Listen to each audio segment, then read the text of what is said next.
কিন্তু শেফা তোকে ভালোবাসে না, আমাকে ভালোবাসে। তাই আমি শেফার কাছ থেকে সরবো না, বরং তুই আর শেফার দিকে নজর দিবি না। মিসকে, আমি যা বলছি তা মেনে নে, নয়তো কি করবি শুনি? তোর যা করার তুই তাই কর। আমি শেফাকে ভালোবাসি আর বাসবই। সোজা আঙ্গুলে ঘি না উঠলে আমি চামচের ব্যবহার করতে জানি। তুই কথা শুনবি না, আমি তোর বাপকে বিচার দিব।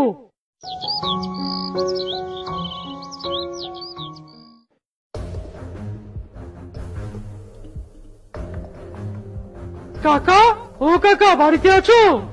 বাড়িতেই তো আছি রে বাবা। এই দেখ, তা কি মনে করে আসলি? আর তোকে এমন দেখাচ্ছ কেন? কি হয়েছে রে? কি হয়নি সেটা বলো। আমি একটা মেয়েকে মনে মনে ভালোবাসতাম, আর তোমার ছেলে মিসকে আমার পছন্দ করা মেয়েটার সাথে দিব্যি প্রেম করছে।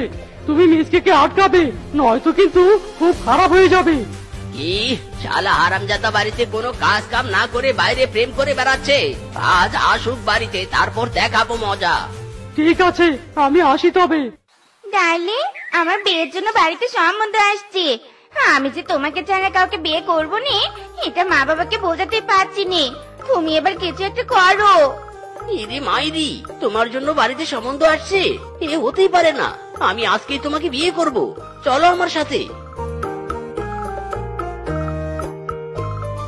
ছেলে তো একটা প্রেমই করছে, কোনো অন্যায় তো করেনি। এত রাগার কি আছে? হ্যাঁ, তোমার ছেলে তো এখনো নিজের পেটের ভাতই জোগাড় করতে পারে না, আর সে কিনা প্রেম করে। আজ আসুক হারামজাদা। বাবা মা, এই দেখো আমি কাকে নিয়ে এসেছি।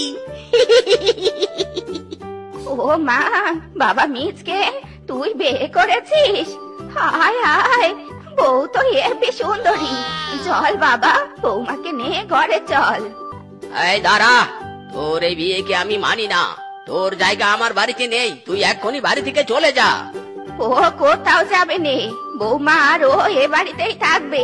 দরকার পড়লে তুমি চলে যাও এ বাড়ি থেকে। রেশমা, আমি যা বলেছি তাই ফাইনাল। চল মিচকে, চলো বৌমা। এই বউটার জন্য ছেলেটাকে শাসন করেও শান্তি নেই। প্রেমের সমাধি ভেঙে মনের শিকল ছিঁড়ে শেফা যায়, চলে যায়। শেফাকে পাবো না জানি, শুধু চোখের পানি দিয়ে গেলে আমায়। শেফা রে শেফা, এটা তুই কি করলি? তবে যাই হোক, তুই সুখে থাক শেফা, সুখে থাক, সুখে থাক। ওরে মারে, পেটটা কেমন করছে রে। এখনই পটি না করলে সর্বনাশ হয়ে যাবে রে। ইরি মাইরি, ওটা কি? দেখি তো মনে হচ্ছে মিষ্টির হাড়ি। মনে হয় কেউ ভুলে রেখে গিয়েছে। যাই, এটা নিয়ে বাড়িতে যাই, আর বউ সহ মজা করে খাবো।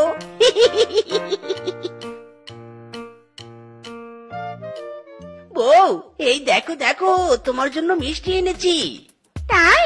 দাও দাও, ঢাকনাটা খুলে খাওয়া শুরু করি।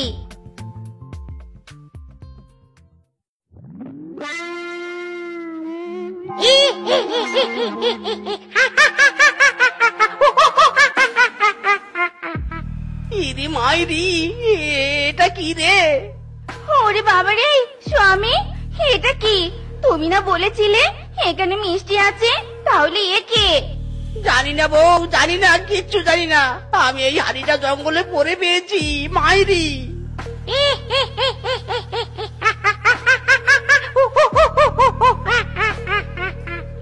এই যে দাদা, তুমি কে? আমি হলাম আলাদিনের চেরাগের জিনের নাতির, তার দাদার তার বাপের ছেলের পুতির ঘরের ভূত। ও, তাহলে তো তুমি আমাদের ইচ্ছে পূরণ করতে পারবে, ওই চেরাগের জিনের মতো, তাই না? না মানে হ্যাঁ, পারবো। ইরি মাইরি, তাহলে আমাদের একটা ইচ্ছে পূরণ করো। আমাদের অনেকগুলো সোনা দানা দাও। বেঁচে থাকতে বউয়ের কাছে কলার মোচার তরকারি খেতে চেয়েছিলাম জন্য বউ এক মাইরে আমাকে ভূত বানিয়ে দিয়েছে। তারপর থেকে ভূত হয়ে নানাভাবে কলার মোচার তরকারি খেয়ে আমার আত্মাকে মুক্ত করতে চেয়েছিলাম, কিন্তু পারিনি। আজ এদের দুজনের মাধ্যমে সেই ইচ্ছে পূরণ করে আমি সোজা স্বর্গে চলে যাব। কি হলো ভূত দাদা? আমাদের ইচ্ছেটা পূরণ করো। তোদের ইচ্ছে পূরণ করার আগে আমার একটা ইচ্ছে তোদের পূরণ করতে হবে। বল, তোরা কি আমার ইচ্ছে পূরণ করতে রাজি আছিস? হ্যাঁ হ্যাঁ রাজি, বলো তোমার ইচ্ছেটা কি? আমার ইচ্ছে হলো কলার মোচার তরকারি খাওয়া। তোরা আমাকে কলার মোচার তরকারি খাওয়াতে পারলেই তোদের ইচ্ছে পূরণ হবে। ঠিক আছে ঠিক আছে, আমরা তোমাকে কলার মোচার তরকারি খাওয়াবো। কি মজা কি মজা, আমার ইচ্ছে পূরণ হবে। কি মজা কি মজা।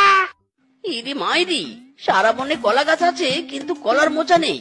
এবার এই ভূতকে কি খাওয়াবো? বলো তো বউ, কি খাওয়াই? ওই দেখো স্বামী, কলার মোচা। হ্যাঁ দেখেছি, কিন্তু ওখানে তো মৌমাছির চাক, ওখান থেকে কিভাবে কলার মোচা নিয়ে আসবো?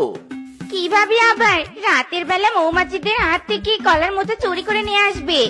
কিন্তু বউ, মৌমাছি কামড়ালে তো আমি মরে যাবো। আরে